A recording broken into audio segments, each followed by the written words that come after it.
Good morning, students. Welcome back to next video. This is the second part of primary activities. ये chapter आपका 5th chapter का primary activities book 1 का second part है जो हम continue करेंगे. Already we have discussed primary activities जिसमें hunting and gathering and pastoralism we have already discussed. Now the next activity is agriculture. Agriculture is practiced under multiple combination of physical and socio-economic conditions. Based on method of farming, different types of crops are grown and livestock raised. इनके agriculture में we are growing different types of crops, as well as there are different methods of farming which we have to discuss here. Not only we are farming, we are also raise the livestock also. Next topic is the following are the main agriculture system. These agriculture systems we have discussed in this chapter one by one with their characteristics. Number one is subsistence. First of all we can say the different types of systems. जो इस chapter में अलग अलग जो agriculture forms हैं उसको हम सबसे पहले लिस्ट आउट करते हैं कि कौन कौन सी हमने डिस्कस करनी है. Number one is subsistence agriculture, then intensive subsistence agriculture, then third one is plantation agriculture, mixed farming, dairy farming, Mediterranean agriculture, market gardening and horticulture, cooperative farming, collective farming, and these are the main agriculture forms which is given in your book. In this part of the video we will discuss these four agriculture systems. That is subsistence agriculture, intensive subsistence, plantation and mixed. We will take this much portion in this part, and in a part third we will take rest of the agriculture system. Now we will come one by one and we are discussing this types. Now सबसे पहले जो है subsistence agriculture. Subsistence agriculture को हम निर्वाहन कृषि भी कहेंगे. निर्वाहन का जो स्पेसिफिक वर्ड जो मीनिंग है इसका मतलब ये है कि जो फार्मर है वो अपने लिए काम कर रहा है और या अपनी लोकल डिमांड को पूरा करने के लिए काम कर रहा है.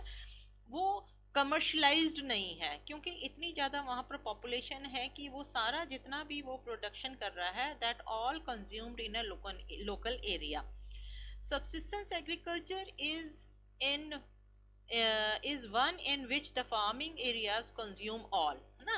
तो एक ही एरिया में वो सारा का सारा जो एग्रीकल्चर प्रोडक्शन है that consumed in a nearby area और in a local area. It can be grouped two categories: primitive subsistence agriculture and intensive subsistence agriculture. तो हम सबसिस्टेंस एग्रीकल्चर को दो ग्रुप में कैटेगराइज कर सकते हैं: primitive subsistence agriculture and intensive subsistence agriculture. यानी कि प्रिमिटिव जो है आदि मानव जब मनुष्य ने खेती करना शुरू ही किया तो उसका जो स्टाइल ऑफ एग्रीकल्चर था उसको हम प्रिमिटिव सबसिस्टेंस एग्रीकल्चर कहेंगे. Now they know how to grow the crops. तो उसी क्रॉप्स को सब है तो ये भी सबसिस्टेंस है, लेकिन इन अ स्पेसिफिक एरिया जहाँ पर बहुत ज़्यादा पॉपुलेशन है that area comes under the intensive subsistence agriculture. Primitive subsistence agriculture के हम कैरेक्टरिस्टिक्स देख लेते हैं, क्या विशेषताएं हैं प्रिमिटिव सबसिस्टेंस एग्रीकल्चर. इसको हम आदिकालीन निर्वाहन कृषि का भी नाम देते हैं, आदिकालीन निर्वाह कृषि. प्रिमिटिव सबसिस्टेंस एग्रीकल्चर को ही हम शिफ्टिंग एग्रीकल्चर भी कहेंगे. It is also called shifting cultivation. It is widely practised by many tribes in tropics, specially in Africa, south and central America and south east Asia. यानी कि this type of agriculture जो आज भी ये practice की जाती है, they have a specific areas, mostly these comes under the forest areas, tropical forest areas में इस तरह के ट्राइब्स हैं जो कि इसी तरह की कृषि अभी भी कर रही हैं। द एरिया स्पेसिफिकली जो है that is Africa, south and central America and south east Asia. The vegetation is usually cleared by fire and the ashes add to fertility of soil. Shifting cultivation is thus also called slash and burn agriculture. So this type of agriculture is also known as slash and burn agriculture. Slash and burn क्यों कहा गया है? क्योंकि जब ये agriculture किया जाता है, they need to clear the area. They need to clear the area, यानी कि वो जंगलों का एक भाग को साफ करते हैं। तो उस जंगल के भाग को साफ करने के लिए उस एरिया को वो जला देते हैं और उसकी एशेस को यूज कर लेते हैं as a fertility, fertility of a soil, add to the fertility of the soil. Okay, and they are shifting from one area to another, that's why this is also called shifting agriculture. They are moving in a specific area and they shift that area.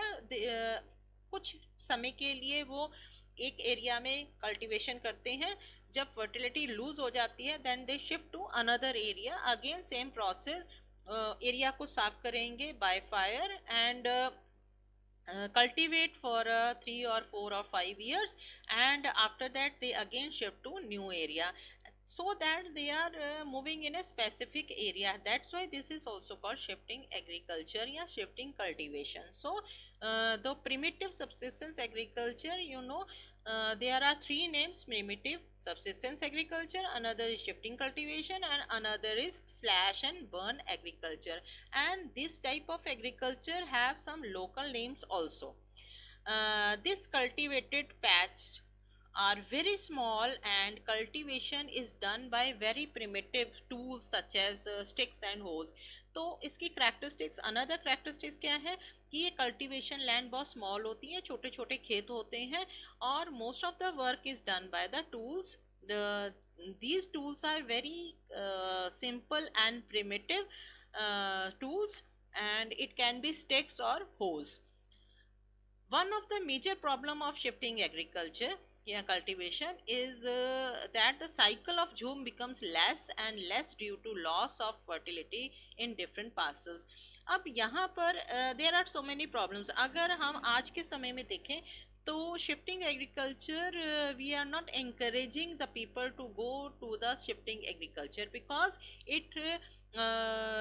because of the practice of shifting agriculture, the fertility level जो है वो धीरे धीरे lose होता चला जाएगा, खत्म होता चला जाएगा. This is the area, one picture I have shown you here, shifting agriculture. तो धीरे धीरे ये barren land जो है में तब्दील होना शुरू हो जाता है. It is prevented in tropical regions, prevalent in tropical regions in different names, as I have told you earlier. It is also known as different names like jhuming in northeastern states of India. जो भारत है, भारत की जो north eastern states हैं like Arunachal Pradesh है, असम है, मेघालय है, मिजोरम है, यहाँ पर ये कल्टीवेशन होती है and this is called jhuming cultivation in here. Milpa in Central America, milpa यहाँ पर सेंट्रल अमेरिका का जो पार्ट है वहाँ पर इसको मिल्पा कहा जाता है, एंड मैक्सिको में भी, and Ladakh in Indonesia and Malaysia. तो लद्दाख जो है ये मलेशिया और इंडोनेशिया में कहा जाता है. तो you have to see the name jhuming, milpa and Ladang. Jhuming in India, milpa in Central America and Mexico, and Ladang is also a local word. It is called in Indonesia and Malaysia. Milpa in Central America, you can see this is the one picture I have given here, and this is the primitive areas which are comes under the primitive area. तो अब आप map में देखिए, आप जहाँ पर मैं arrow लगा रही हूँ, this is the Mexico portion and this is the southern American portion, यहाँ पर ये शिफ्टिंग एग्रीकल्चर की जाती है. This is the central part of Africa and here it is in India, it is eastern part of India and some Asian countries also. यहाँ पर south Asian countries जैसे Indonesia है, मलेशिया है, यहाँ पर भी these countries में भी this type of agriculture is practiced. This is another topic we have to come here. This is intensive subsistence agriculture. Now come to the intensive subsistence agriculture. यहाँ पर आप खेतों को देखें तो there are small holdings, है ना, छोटे छोटे खेत जो हैं वो अलग अलग पार्ट्स में बटे हुए हैं. They are doing the work intensively. Intensively यानी कि खेत के हर एक भाग में से they want to grow the production. This type of agriculture is largely found in densely populated. This is the specific characteristics of this type of agriculture. What is densely populated areas?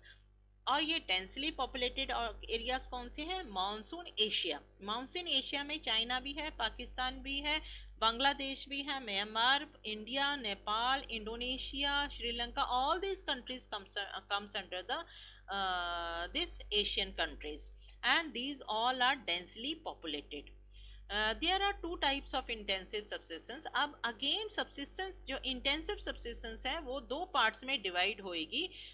That is intensive subsistence agriculture dominated by wet paddy cultivation. This is a one type dominated by wet paddy cultivation, and another is dominated by crop other than paddy. यहाँ पर ये जो intensive subsistence है इसको again दो parts में divide किया है. कौन सी? Dominated by wet paddy and dominated by crop other than paddy. यानी कि वेट पैडी का मतलब ये है कि एशियन कंट्रीज का वो एरिया जहाँ पर बारिश ज़्यादा है, रेनफॉल जो है वो ज़्यादा रिसीव कर रहे हैं वो एरिया, वहाँ पर वेट पैडी. पैडी का मतलब क्या है? Rice cultivation. ठीक है, राइस कल्टीवेशन वहाँ पर ज़्यादा है. और जहाँ पर बारिश ज़्यादा नहीं है, ठीक है, तो वहाँ पर वेट पैडी ना होकर अदर क्रॉप्स जो हैं वो मेन क्रॉप्स हैं, dominated by crops other than paddy. Paddy का मतलब क्या है? समझ आ गया आपको कि पैडी क्या है? राइस क्रॉप्स जो हैं उसको हम पैडी कल्टीवेशन का भी नाम देते हैं. Now come to the characteristics कि इसमें क्या इसके खासियतें क्या है, क्या कैरेक्टरिस्टिक्स हैं. तो सबसे पहले हम ले लेंगे intensive subsistence agriculture dominated by wet paddy cultivation. This type of agriculture characterized by dominance of rice crop, as I have told you earlier. Land holdings are very small due to high density of population. ये भी मैंने आपको समझा है कि land holdings जो हैं, खेत जो हैं वो बहुत छोटे होते हैं because of the density of population. Farmer work with the help of family labor and leading to intensive use of land. यानी कि लैंड का प्रत्येक हिस्सा वो यूज करते हैं with the help of family labor. यानी कि most of the work is done by the human labor. Use of machinery is very limited and most of the agriculture operations are done by manual labor. Farm and yard manure. Farmyard manure is used to maintain the fertility because they have to give the production to the large number of population. बहुत बड़ी population है जिसको उन्होंने production निकाल कर देना है, so that they use the manure, जिससे कि soil की fertility जो है वो balanced रहे, बनी रहे. This type of agriculture, the yield per area is high but per labor productivity is low. This is a very important point और इसको आप ध्यान से समझिए. The yield of per unit area is high, यानी कि पर यूनिट एरिया में जो प्रोडक्शन है दैट इज हाई बट पर पर्सन प्रोडक्शन इज लो. इसका मतलब क्या है कि पॉपुलेशन बहुत ज़्यादा होने के कारण उन जो पर लेबर प्रोडक्शन है वो कम है और जबकि पर यूनिट प्रोडक्शन जो है वो ज़्यादा है. Intensive subsistence agriculture dominated by crops other than paddy. अब यहाँ पर इसके कैरेक्टरिस्टिक्स देखेंगे. Due to the difference in relief. अब ये है कि जरूरी नहीं है कि पूरा एशियन कंट्रीज जो हैं वो सभी के सभी एरिया में बहुत ज़्यादा बारिश नहीं होती है. There are so many differences For example, relief, climate, soil. So geographical factors are here. So there is it is not practical to grow paddy in every part of monsoon Asia. Wheat, soybean, barley, sorghum are grown in northern China, Manchuria, North Korea, and Japan. So these are the some other crops which is grown in these areas. In India, wheat is grown in western part of Indo-Gangetic plains, and millets are grown in a dry parts of western and southern India. यानी कि भारत का जो भाग है जहाँ पर गंगा और गंगा से संबंधित जो नदियाँ हैं, यानी कि नॉर्दर्न पार्ट ऑफ इंडिया, यहाँ पर इस तरह की कृषि की जाती है और मेन क्रॉप जो है other than paddy is wheat. Bharat में जो मेन क्रॉप जो है वो कौन सी है, पैडी के अलावा वो आ जाती है millets and wheat. Now come to the this form intensive subsistence area. अब यहाँ पर देखिए we are talking about only Asian countries, क्योंकि आपको मालूम है कि जो सबसिस्टेंस एग्रीकल्चर है, इंटेंसिव सबसिस्टेंस एग्रीकल्चर जो है वो सिर्फ मानसून एशिया में ही प्रैक्टाइज्ड है. अब जहाँ पर ब्लैक पोर्शन शो हो रहा है, डार्कर पोर्शन शो हो रहा है, that comes under the wet rice dominate crop, यानी कि dominated by the paddy crops. यहाँ पर इस एरिया में बारिश ज़्यादा है, इसीलिए यहाँ पर वेट पैडी क्रॉप्स जो है डोमिनेटिंग है. अदर जो लाइटर ग्रे कलर का एरिया नज़र आ रहा है, that comes under the other crops dominated other than the paddy crops. Is it clear? And you have to make this map also. This is the next part of the agriculture, that is plantation agriculture. Plantation agriculture is mentioned above was introduced by European in colonies situated in the tropics. Some of the important plantation crops are tea, coffee, cocoa, rubber, cotton, oil palm, sugar cane, banana, pine Apple, है ना. तो plantation agriculture जो है इसमें क्या है कि every year they don't want to harvest the crops. Like अगर हम राइस क्रॉप्स की बात करते हैं या हम व्हीट क्रॉप को देखते हैं, तो आपने देखा होगा कि एवरी ईयर क्या करते हैं, हार्वेस्ट मतलब बोया भी जाता है और कटाई भी होती है, दोनों काम किए जाते हैं. लेकिन प्लांटेशन एग्रीकल्चर में एक बार प्लांट लगा लेते हैं and every year they are getting the production from that area. That's why this type of agriculture is called plantation agriculture. एक बार प्लांट्स रोप दिए और उससे हर साल वहाँ से जो प्रोडक्शन है वो लिया जाता है. तो इसको समझने के लिए प्लांटेशन के कुछ क्रॉप्स हैं जिनको आपको पता लग जाएगा कि किस तरह से प्लांटेशन एग्रीकल्चर जो है उसका नाम क्यों रखा गया. फॉर एग्जांपल टी की झाड़ियाँ होती हैं, ठीक है, और उससे बार बार पत्तियां निकाल लेते रहते हैं और नई पत्तियां जो आती रहती हैं. ऐसे ही कॉफ़ी का फ्रूट होता है, कोको का फ्रूट होता है, रबर जो है वो रबर प्लांट में से उसका तने से कट करके उसका जो मिल्क निकलता है वो यूज़ होता है रबर में. कॉटन में भी इसी तरह से झाड़ियाँ होती हैं, कॉटन की जो फूल निकलते हैं उसमें से कॉटन निकलती है. पाम ऑयल भी इसी तरह से, sugar cane, bananas, pineapples. तो ये सारी के सारी क्रॉप्स जो हैं ये प्लांटेशन क्रॉप्स के अंतर्गत आएंगे. तो this is the now we are discussing the characteristics of the plantation agriculture, किनको हम प्लांटेशन एग्रीकल्चर कहेंगे. अब यहाँ पर एक बात जो फर्स्ट टॉप पॉइंट है इसमें, Europeans in colonies situated in tropics, it is introduced by the Europeans.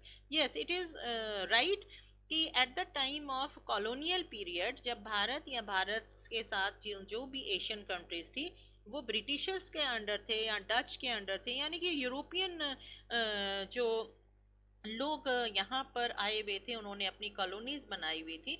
तो उन्होंने बहुत बड़े लार्ज एरियाज को साफ किया और वहाँ पर इस तरह की प्लांटेशन कराई. तो this is introduced by the Europeans in a colonial period in maximum in a tropics areas. जो ट्रॉपिकल एरियाज हैं वहाँ पर इस तरह की प्लांटेशन की जाती है. प्लांटेशन एग्रीकल्चर में this is the one picture of banana plantation. Characteristics, features of plantation farming.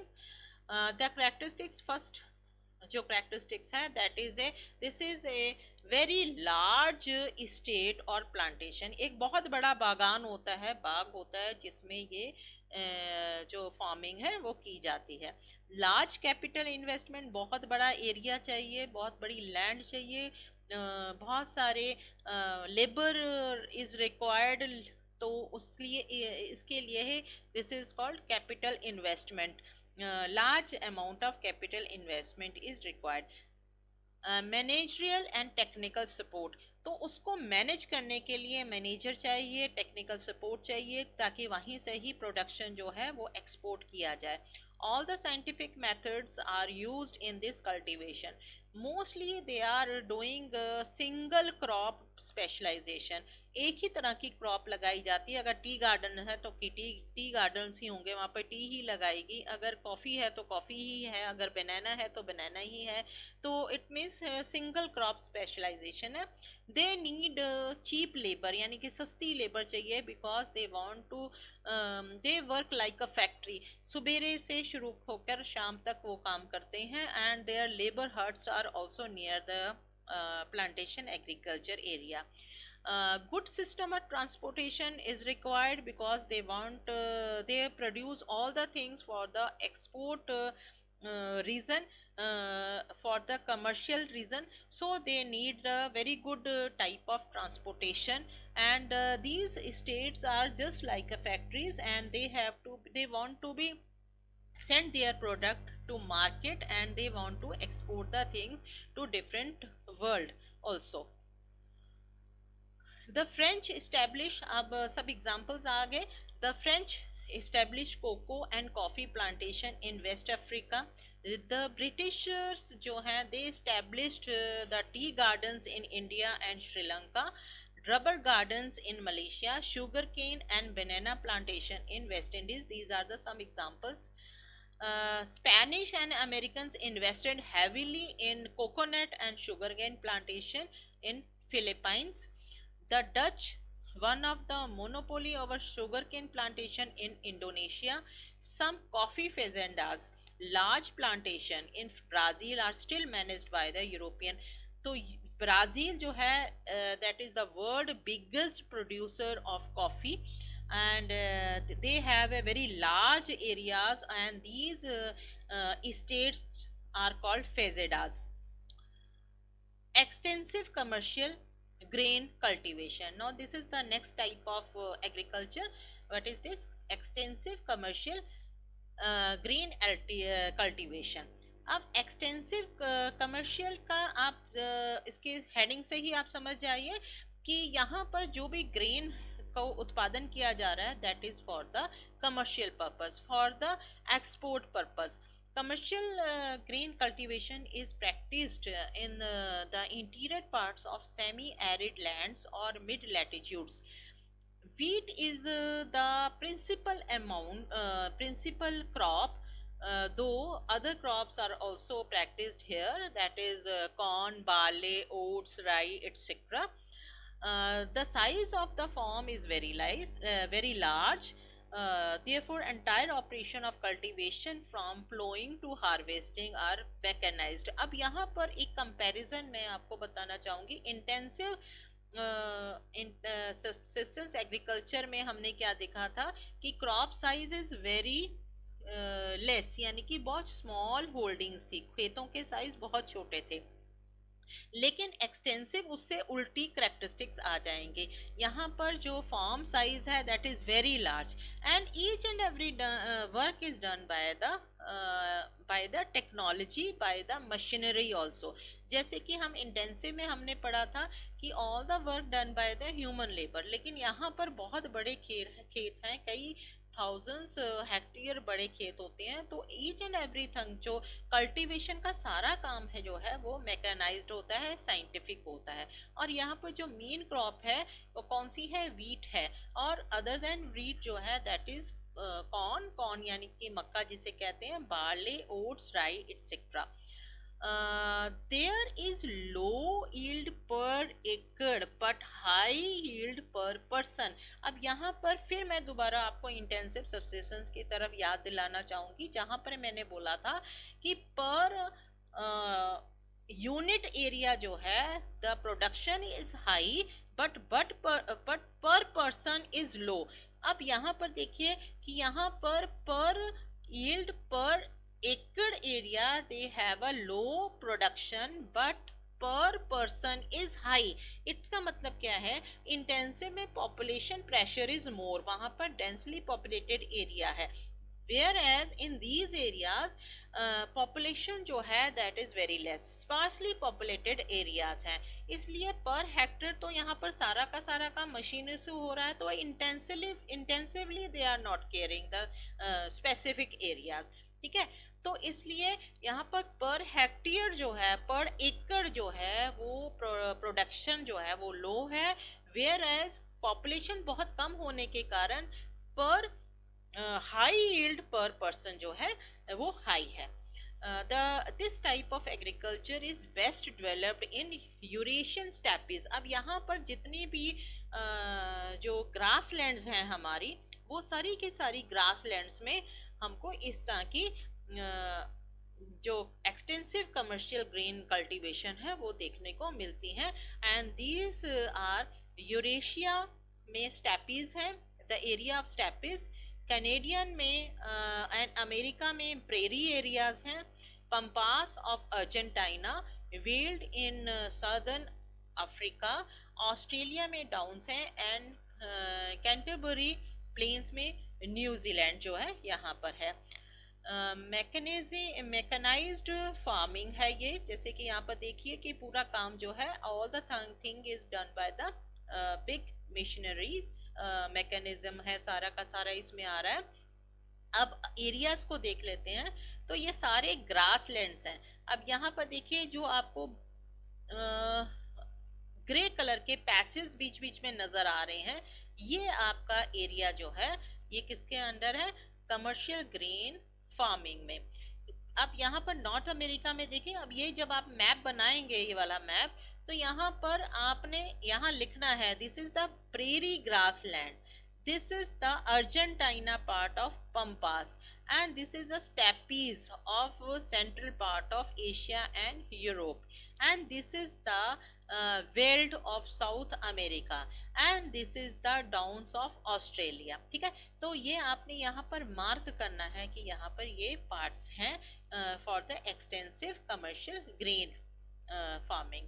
One more thing I want to discuss here, this type of farming is also called suitcase farming, suitcase farmers, they are also called suitcase farmers because they have very big land here, इनके पास बहुत बड़ी land होती है, the most of the work is done by the big machinery, और इनके पास अपना हवाई जहाज होता है, उस हवाई जहाज से ये पेस्टिसाइड्स को डालते हैं, और they are also called suitcase farmers. ठीक है, सूटकेस फार्मर्स यानी कि सूट पहनने वाले जो हैं ये फार्मर्स हैं, हमारी इंडियन फार्मर्स की तरह के नहीं हैं ये। Now come to the next topic, next type of farming, that is mixed farming. This form of agriculture is found in highly developed parts of world, यानी कि यूरोपियन पार्ट जो हैं या हाई लैटिट्यूड्स एरियाज हैं वहाँ पर ही इस तरह की फार्मिंग होती है। For example north western Europe, eastern north America, parts of Eurasia, temperate latitudes of south continents. Mixed farming का स्पेसिफिकेशन क्या है, अब इसमें क्या किसे हम मिक्स्ड फार्मिंग कहेंगे। Mixed farmings are moderate in size and usually the crops associated with wheat, barley, oats, rye, maize, fodder, root crops. Fodder crops are an important component of mixed farming. अब आप यहाँ पर देखिए कि mixed farming इसको हम क्यों कह रहे हैं, because they are usually different types of crops, for example wheat, barley, oats, rye, maize and fodder. अब फॉडर के साथ ही मैं आपको इसकी इम्पोर्टेंस बताना चाहूँगी कि मिक्स्ड फार्मिंग फॉडर के कारण इसको कहा जाता है, बिकॉज फॉडर क्या है, चारा, जो कि पशुओं के लिए, कैटल्स के लिए चारा उगाया जाता है. So it means why they need fodder. Fodder is a very important crop here, because uh, uh, they are also um, raising the cattles also. यानी कि वो खेती करने के साथ साथ क्या कर रहे हैं, साथ साथ में एनिमल्स जो हैं उनको भी रेज करते हैं. फॉर एग्जाम्पल अब ये लास्ट वाला टॉपिक आप देख सकते हैं, यहाँ पॉइंट देख सकते हैं, equal emphasize is laid on crop cultivation and animal husbandry. This is the reason it is called mixed farming. Mixed farming इसको कहने का रीजन ही यही है कि यहाँ पर क्रॉप कल्टीवेशन के साथ साथ एनिमल हस्बेंड्री भी होती है, यानी कि एनिमल्स को भी पाला जाता है. कौन से एनिमल्स को पाला जाता है, कैटल, शीप, पिग्स, पोल्ट्री, है ना. तो ये सारे के सारे एनिमल्स यहाँ पर उतने ही इम्पोर्टेंस के साथ पाले जाते हैं जितने इम्पोर्टेंस के साथ इन चीज़ों को, इन क्रॉप्स को ग्रो किया जाता है. That's why I am saying कि fodder is a very important crop here. Crop rotation and intercropping play an important role to maintain soil fertility. They are very busy farmers. ये एक काफ़ी labour का काम है यहाँ पर, because they are doing both work, two work they are doing. For example, they are growing the crops as well as they are raising the animals also, so that they are doing crop rotation. Crop rotation का मतलब है एक crop के बाद दूसरी crop, दूसरी crop के बाद तीसरी क्रॉप. उससे क्या है कि सॉइल की फर्टिलिटी जो है वो मेंटेन रहती है. इसी तरह से इंटरक्रॉपिंग प्ले. इंटरक्रॉपिंग का मतलब है कि एक लाइन एक क्रॉप की, दूसरी लाइन दूसरी क्रॉप की, तो इससे भी क्या हो जाता है कि फर्टिलिटी जो है वो मेंटेन रहती है. Characteristics of mixed farming. This form of agriculture characteristics.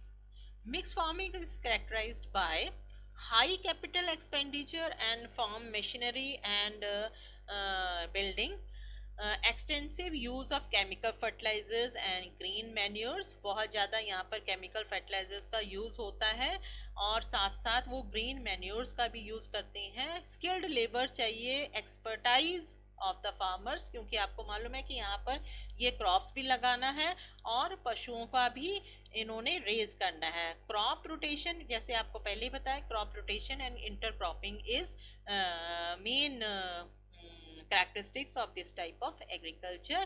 And this is the one picture, crop rotation and intercropping. यहाँ पर देखिए एक लेयर जो है अलग क्रॉप की है और उसके बीच में एक लेयर और डाली हुई है लाइन, जिसमें कोई और क्रॉप जो है वो ग्रो करेंगे. Now areas of mixed farming is, these are the area.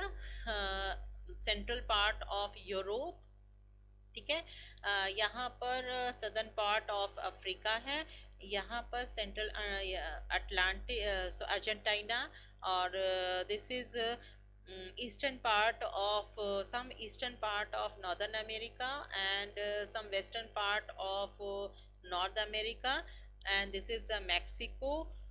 So these are the parts which are the important for the mixed farming. Now come to the assignment. These are the some assignments are given here. Name two categories of subsistence agriculture. What is slash and burn agriculture? Describe with examples.